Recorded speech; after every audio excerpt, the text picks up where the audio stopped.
Hey everyone, this is Adam Maynard here to talk to you again today about acceptance in relationship. This is my fourth video on the topic, and in my first video I talked about how this can really be one of the most challenging things that we face in relationship with other people. You know, this idea or this act really of allowing them to be who and how they are in relationship with us. In my second video I talked about how it can be really important for us to allow ourselves to feel whatever emotions or feelings may come up for us as we move to accept other people for who they are. Whether they be feelings of anger, feelings of sadness, feelings of disappointment, or feelings of grief, whatever they may be.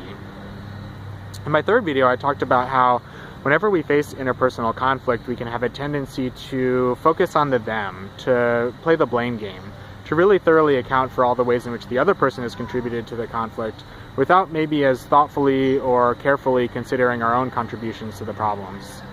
And so I ended this video on this idea of you know, as we take responsibility for our own contributions to the conflicts in our lives, us being presented with opportunities for growth.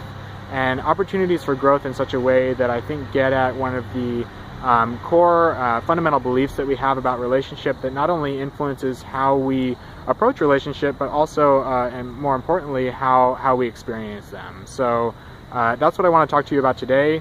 I hope you enjoy it. It really comes down to, for me, to a fundamental question. Are you looking to relationships to save you?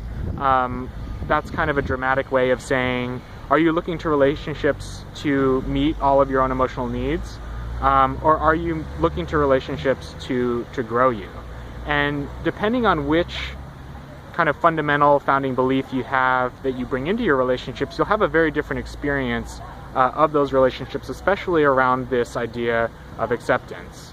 You know, if you are asking, kind of how I just described before, if you understand relationships as a source of saving you from having to meet your own emotional needs, you will look to others to satisfy those needs, and wherever those needs aren't met, there will be conflict because the other person has breached the unspoken or unspoken contract you think you have with them, to make you happy, to you know, inspire you, to help you create, to whatever it is you're really looking for in your life, give you a sense of belonging, and I think if that assumption, a lot of our unhappiness comes from that assumption that we're looking for other people to give us these things, and when we don't get those things from them, we're inevitably left with disappointment.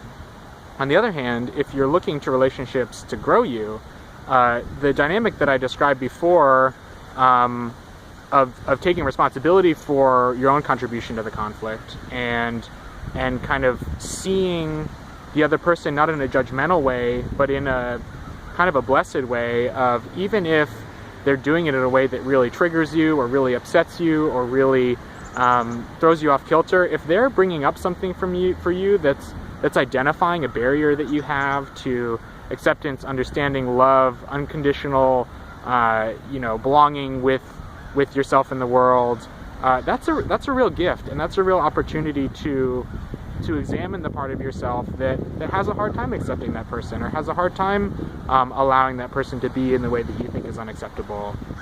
And in that way, the relationship is serving what I think is its divine purpose. It's giving you that opportunity and that experience to grow beyond the limits of your current your current generosity, your current understanding, your current whatever the kind of intrinsic benefit or intrinsic value you would have if you were to examine your contribution, accept the other person for theirs, and see it not as a failure on their part, not as a limit of their love even, but as a real gift for you to grow in your own experience of them and your own experience of yourself.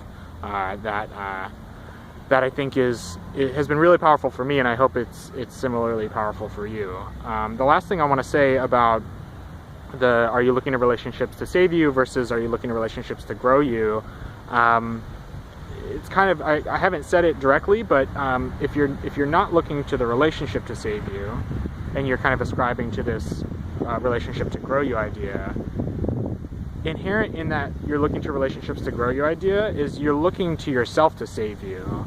You're looking to yourself to take the pieces that are useful from the exchange and from the interaction, and not only learn to meet your own needs in that way, so you're not constantly seeking frantically sometimes to figure out where that next hit of love and acceptance is going to come from. But not only can you give that to yourself, but you're not looking to it from a I need to be saved from anything kind of way. You're just looking at it from a, man, what if I could really like become a better, more calm, more understanding, more thoughtful person through this experience, which has been unpleasant, but what if I could really use this as an agent of transformation? And that's what it really comes down to for me. So I think there's a lot to unpack here, but I think this idea is really important of how are you empowering yourself in relationship?